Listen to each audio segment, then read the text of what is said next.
Digital security এবং cyber security আইন ক্ষমতাসীনদের ইচ্ছা অনুসারে ব্যবহার হতে পারে, সিজিএস এর ওয়েবিনারে আশঙ্কা। দ্রব্যমূল্যের চাপে শ্রমিকরা অসহনীয় জীবনযাপন করছে, বিএনপি নেতাদের অভিযোগ। শ্রমিক আন্দোলন দমনের বিরুদ্ধে রুখে দাঁড়ানোর আহ্বান। সংসদের বাজেট অধিবেশনে সংশোধিত শ্রম আইন পাস হবে, আশা শ্রম ও কর্মসংস্থান প্রতিমন্ত্রীর।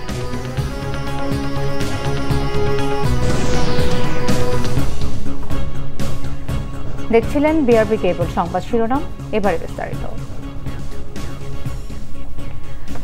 এবার স্বস্তিদায়ক আবহাওয়ার খবর দিচ্ছে আবহাওয়া অফিস। শুক্রবার থেকে তাপমাত্রা কমতে পারে বলে জানিয়েছে সংস্থাটি, আর মে মাসের ৩ বা ৪ তারিখ দেখা মিলতে পারে বৃষ্টির। এদিকে আজও অসহনীয় গরমে অতিষ্ঠ মানুষ, কেউ কেউ শরীরে লবণ পানির ঘাটতি পূরণে যথেচ্ছ স্যালাইন পান করছেন। তবে এতে হিতে বিপরীত হতে পারে বলে সতর্ক করছে চিকিৎসকরা।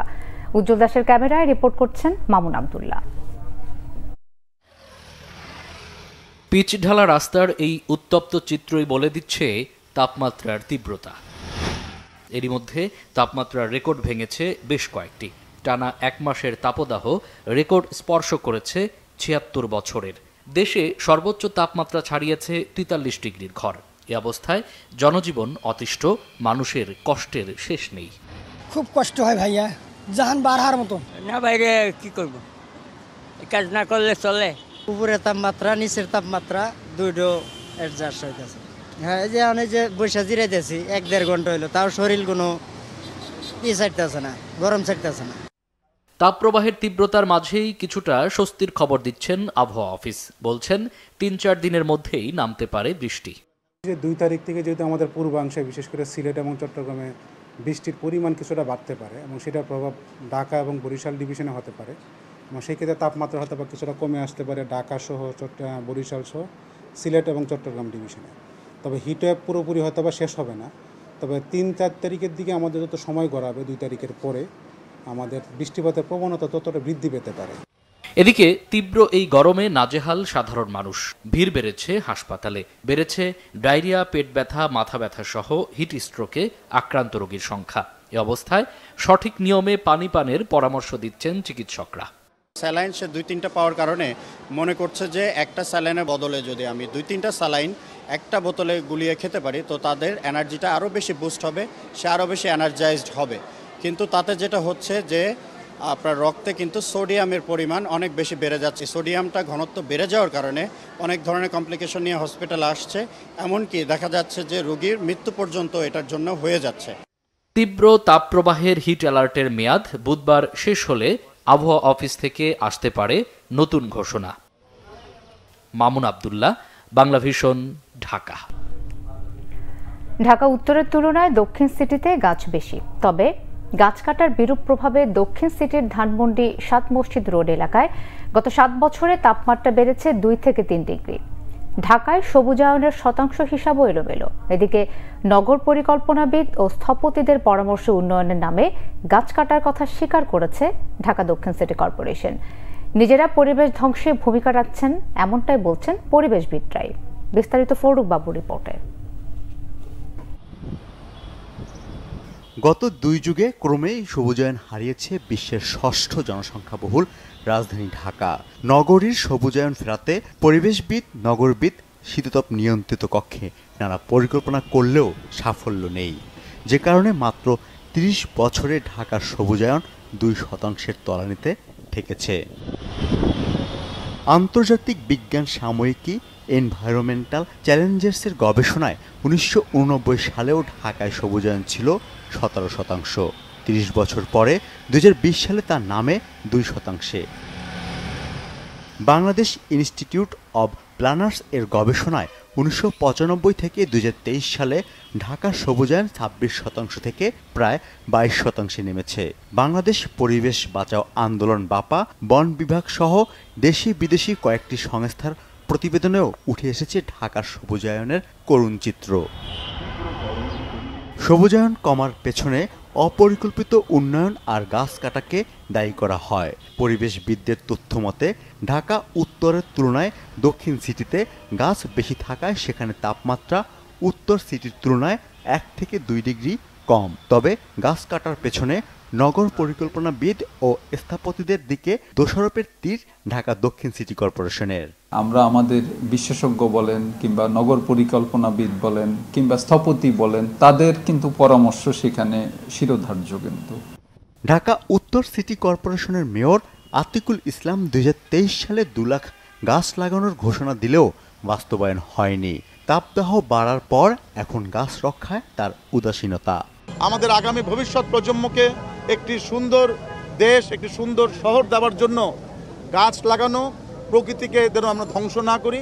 এবং আমি বিত্তবানদেরকে বলবো এবং সকলকে বলবো, এগিয়ে আসুন।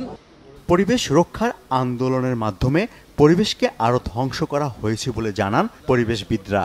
আমরা যখনই একটা পরিবেশ বিপর্যয়ের কথা বলি, তখনই সঙ্গত কারণে ওইটাকে ঠিক করার জন্য একটা প্রকল্প এসে হাজির হয়, এবং সেই প্রকল্পটা যখন সঠিকভাবে বাস্তবায়িত হয় না, তখন এটা না হওয়ার চেয়ে খারাপ হয়। এটা সব ক্ষেত্রে আপনি দেখেন, ঢাকার নদী রক্ষার জন্য আমরা বললাম, তারা সীমানা পিলার দিয়ে নদীর 2টা অংশকে দখলদারদেরকে দিয়ে নদীটাকে খাল বানিয়ে ফেললো।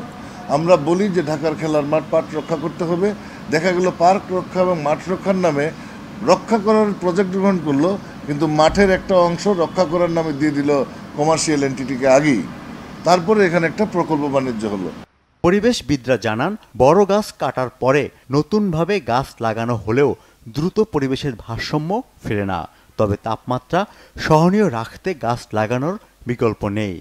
যেই বৃক্ষ কেটে আমরা যেখানে চারা রোপণ করছি, সেই চারাটি যে বৃক্ষে পরিণত হতে, পূর্ণাঙ্গ হতে এবং এটির ক্যানোপি বড় হতে বা অক্সিজেন সরবরাহ করার মতো জায়গাতে যেতে যে 10, 12 বা 15 বছর লাগবে, এই সময়টিতে ওই এলাকা শীতল কে করবে?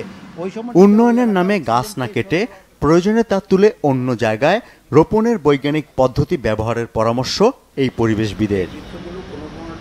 ফররুক বাবু, বাংলা ভিশন, ঢাকা। গণতন্ত্র, আইনের শাসন এবং মানবাধিকার প্রতিষ্ঠা না হলে ডিজিটাল সিকিউরিটি এবং সাইবার সিকিউরিটি আইন ক্ষমতাসীনদের পছন্দের অস্ত্র হিসেবে ব্যবহৃত হবে। ডিজিটাল সিকিউরিটি আইন নিয়ে সেন্টার ফর গভর্নেন্স স্টাডিজ আয়োজিত ওয়েবিনারে এমন আশঙ্কার কথা জানান বিশিষ্টজনেরা। আরও জানাচ্ছেন দীপন দেওয়ান। বাংলাদেশে 2018 থেকে 2023 সাল পর্যন্ত ডিজিটাল সিকিউরিটি আইনে 5 বছর নিয়ে প্রতিবেদন প্রকাশ করে সেন্টার ফর গভর্নেন্স স্টাডিজ। 5 বছরে ডিজিটাল সিকিউরিটি আইনে সরকারি ভাষ্য উল্লেখ করে জানানো হয় 7,001টি মামলায় আসামি 21,867 জন। এসব মামলায় সবচেয়ে বেশি আক্রান্ত রাজনীতিবিদ 495 জন আর সাংবাদিক 451 জন। অভিযোগকারীর মধ্যে আইন শৃঙ্খলা বাহিনী 189টি এবং আওয়ামী লীগের রাজনীতিবিদ 263 জন। ডিজিটাল সিকিউরিটি আইনে প্রধানমন্ত্রীর মানহানির মামলা হয়েছে 190টি। ফেসবুকে পোস্ট বা মন্তব্য করায় মামলা হয়েছে 908টি। বাংলাদেশের প্রতিটি জেলায় এই আইনে মামলা হয়েছে উল্লেখ করেন প্রফেসর আলী রিয়াজ। গণতন্ত্রের মূলনীতি, আইনের শাসন এবং মানবাধিকার প্রতিষ্ঠিত না হলে ডিএসএ ও সিএস এর মতো আইন ক্ষমতাসীনদের পছন্দের অস্ত্র হিসেবে ব্যবহৃত হবে। যে কাজটা রাজনীতি, সেটা তো সিভিল সোসাইটিকে দিয়ে হয় না। সিভিল সোসাইটি তার অক্সিলারি ফোর্স হিসেবে কাজ করতে হবে এবং সেগুলির জন্য সাপোর্ট সিস্টেম তৈরি করা, সেগুলি যদি করতে পারেন, সেটা যদি সম্ভব হয়, তাহলে বেরোবার একটা পথ তৈরি হবে। একটা জানলা খুলবে, দরজা খুলবে না, একটা জানলা। দরজা খোলার উপায়টা রাজনৈতিক। ওয়েবিনারে আমন্ত্রিত অতিথিরা বলেন, মানুষের মধ্যে ভীতি তৈরি করা হয়েছে ডিজিটাল সিকিউরিটি আইন দিয়ে। এই ধরনের আইনগুলো প্রয়োগ করা হয়েছে রাজনৈতিক শক্তির বিরুদ্ধে, যে সরকারের সমালোচনা করতে কিংবা সরকারের অন্যায় গুলোকে তুলে ধরতে কিংবা সরকারের যে সকল অপকর্মে যুক্ত সেগুলো সম্পর্কে সোচ্চার ভূমিকা পালন করতে পারছে না। সেখানে নাগরিক সমাজের পক্ষ থেকে এই ভূমিকা পালন করার আশা ও দুরাশা। সরকার এবং রাজনৈতিক দলকে এবং তার অঙ্গ সংগঠনগুলিকে এবং 1-2টি পরিবারকে সুরক্ষা দেবার জন্য যদি একটা আইন হয়, তাহলে আইনের সীমাবদ্ধতা থাকে এবং অপ্রয়োগ থাকে। আমি মনে করি যে বাংলাদেশের নাগরিকদের ডিজিটালি সুরক্ষা দেওয়ার কর্তব্য সরকারের, সে কর্তব্য তারা পালন করেননি, করছে না। এই আইন দিয়ে সরকারের অপকর্ম লুকিয়ে রাখা যায় বলেও মন্তব্য করেন আলোচকরা। দীপন দেওয়ান, বাংলা ভিশন, ঢাকা। আওয়ামী লীগ প্রতিষ্ঠার ৭৫ বছর পূর্তি উদযাপন সহ একাধিক বিষয় নিয়ে আলোচনা করতে বৈঠকে বসছে দলের কেন্দ্রীয় কার্যনির্বাহী কমিটি। আওয়ামী লীগ সভাপতি প্রধানমন্ত্রী শেখ হাসিনার সভাপতিত্বে গণভবনে আজ সন্ধ্যায় এই বৈঠক অনুষ্ঠিত হবে। বৈঠকে মেয়াদ উত্তীর্ণ সহযোগী সংগঠনের সম্মেলন এবং দলের সিদ্ধান্ত উপেক্ষা করে উপজেলা নির্বাচনে দলীয় এমপি মন্ত্রীর স্বজনদের প্রার্থী হওয়ার বিষয়েও সিদ্ধান্ত হতে পারে। সভায় বাংলাদেশ আওয়ামী লীগের সাধারণ সম্পাদক ওবায়দুল কাদের কেন্দ্রীয় কার্যনির্বাহী সংসদের সদস্যদের যথাসময়ে উপস্থিত থাকার জন্য বলেছেন। বিএনপির সিনিয়র যুগ্ম মহাসচিব অ্যাডভোকেট রুহুল কবির রিজভী বলেছেন, আগামীকাল শ্রমিক দিবসে বিকেল ৩টায় নয়াপল্টনে শ্রমিক সমাবেশ করবে বিএনপি। রাজধানী নয়াপল্টনে বিএনপির কেন্দ্রীয় কার্যালয়ে এক স্মরণ সভায় তিনি এসব কথা বলেন। সমাবেশ শেষে শ্রমিক র্যালি পল্টন থেকে প্রেস ক্লাবে গিয়ে শেষ হবে। এ বিষয়ে পুলিশকে অবহিত করা হয়েছে জানিয়ে রিজভী আরও বলেন, দ্রব্যমূল্যের চাপে শ্রমিকরা দুর্বিষহ জীবনযাপন করছে। অগণতান্ত্রিক শ্রম আইনে মালিক স্বার্থকে প্রাধান্য দেওয়া হয়েছে বলেও মন্তব্য করেন তিনি। গ্যাস বিদ্যুতের দাম বৃদ্ধির চাপ পড়েছে কলকারখানায়, বিধায় দেশে অগণিত কারখানা বন্ধ হচ্ছে বলেও জানান রিজভী আহমেদ। ফলে মানবেতর পরিস্থিতিতে দেশের শ্রমিকের অধিকার প্রতিষ্ঠার এই র্যালিতে সর্বস্তরের মানুষ অংশ নেবে বলেও আশা প্রকাশ করেন বিএনপির এই নেতা। বাংলাদেশে আজ সবচেয়ে অবহেলিত শ্রমিক সমাজ। দ্রব্যমূল্যের ঊর্ধ্বগতি, চরম মূল্যস্ফীতি, জীবনযাত্রার ব্যয় বৃদ্ধি, বাজার মূল্যের সাথে অসঙ্গতি, কম মজুরিতে শ্রমিক সমাজের এখন বেঁচে থাকায় কষ্টকর। এছাড়াও সরকারের ফ্যাসিবাদী মনোভাব ও অগণতান্ত্রিক শ্রম আইনে মালিক পক্ষের স্বার্থকে প্রাধান্য দেওয়ায় শ্রমিক সমাজ সর্বত্র হয়রানি সহ নানাবিধ অসুবিধার সম্মুখীন হচ্ছে। সংসদের বাজেট অধিবেশনে সংশোধিত শ্রম আইন পাশ হবে বলে আশা প্রকাশ করেছেন শ্রম ও কর্মসংস্থান প্রতিমন্ত্রী মোহাম্মদ নজরুল ইসলাম। মহান মে দিবস ২০২৪ পালন উপলক্ষে সচিবালয় সংবাদ সম্মেলনে প্রতিমন্ত্রী আরও জানান, আন্তর্জাতিক শ্রম সংস্থা আইএলওর অনুরোধেই যাচাই বাছাই সাপেক্ষে শ্রম আইন সংশোধন করে পাশের উদ্যোগ নেওয়া হচ্ছে, নয়তো আরও আগেই আইনটি পাশ করার ইচ্ছা সরকারের ছিল। বাংলাদেশে শ্রম খাতে এমন অবস্থা দাঁড়িয়েছে যেখানে শ্রমিক মালিক সরকার সবার স্বার্থ রক্ষা পাচ্ছে বলে দাবি করেন প্রতিমন্ত্রী। শিল্প কারখানায় শ্রমিকদের যেন ৮ ঘন্টার বেশি কাজ করতে না হয় তা নিশ্চিতে মন্ত্রণালয় কাজ করছে বলেও জানিয়েছেন শ্রম ও কর্মসংস্থান প্রতিমন্ত্রী। শ্রমিক মালিক একটি বৈরী সম্পর্ক ছিল। আমরা এখানে এই কনফারেন্স রুমে বসে সৌহার্দ্যপূর্ণ পরিবেশে আলাপ আলোচনার মাধ্যমে তাদের সমস্যাগুলো এখানে টেবিলে সমাধান করেছি। শ্রমিকদের পাওনা বেতন বোনাস আমরা তাদের ছুটির আগে আমরা দিতে সক্ষম হয়েছি। আমাদের মালিক ভাইয়েরা তাদের সমস্যা ছিল, তাদের কিছু সরকারের কাছে ইনসেন্টিভ পাওনা ছিল, এগুলো আমরা আমাদের প্রচেষ্টায় সেই ইনসেন্টিভগুলো আমরা তাদেরকে পাইয়ে দেওয়ার ব্যবস্থা করেছি। প্রকৃতির বৈরী আচরণের শঙ্কায় সিলেট বিভাগের ৪ জেলার সব হাওরে একটু আগেই বোরো ধান কাটছে কৃষকরা। সরকারি সার বীজ পর্যাপ্ত না পাওয়ার অভিযোগ করলেও ফলন ভালো হওয়ায় খুশির ঝলক কৃষাণের চোখে মুখে। সিলেট থেকে স্টাফ রিপোর্টার দীপু সিদ্দিকীর তথ্য ছবিতে ডেস্ক রিপোর্ট।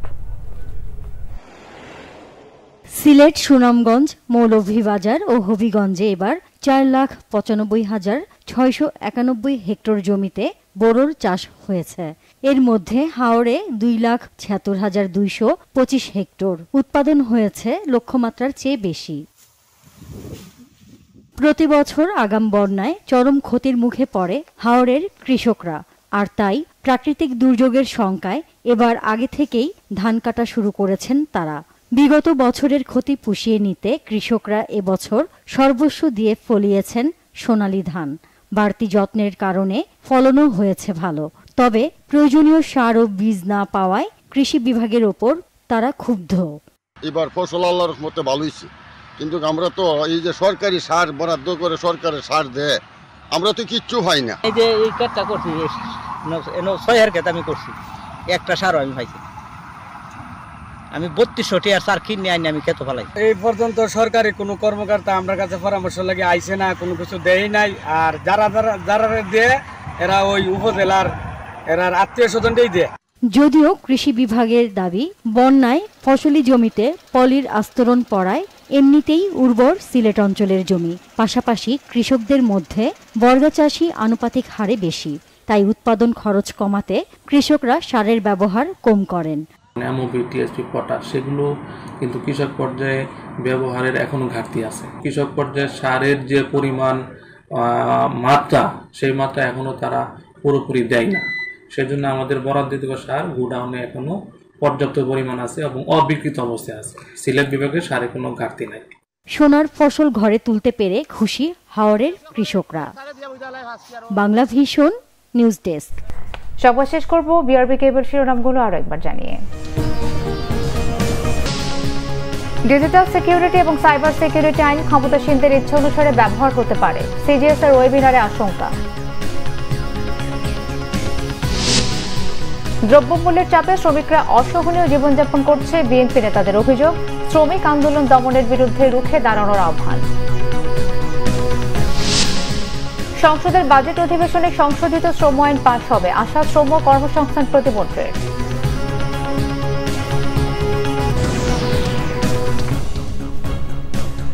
এই ছিল এখনকার মতো। পরের সংবাদ বিকেল 4টা, এর আগে 3টায় রয়েছে নিউজ টপ 10, দেখার আমন্ত্রণ রইল। এছাড়া বাংলা ভিশন সংবাদ ও সংবাদ সংশ্লিষ্ট অনুষ্ঠান দেখতে ভিজিট করুন www.bvnews24.com ও facebook.com/banglavisionnews এবং সাবস্ক্রাইব করুন youtube.com/banglavisionnews। ধন্যবাদ।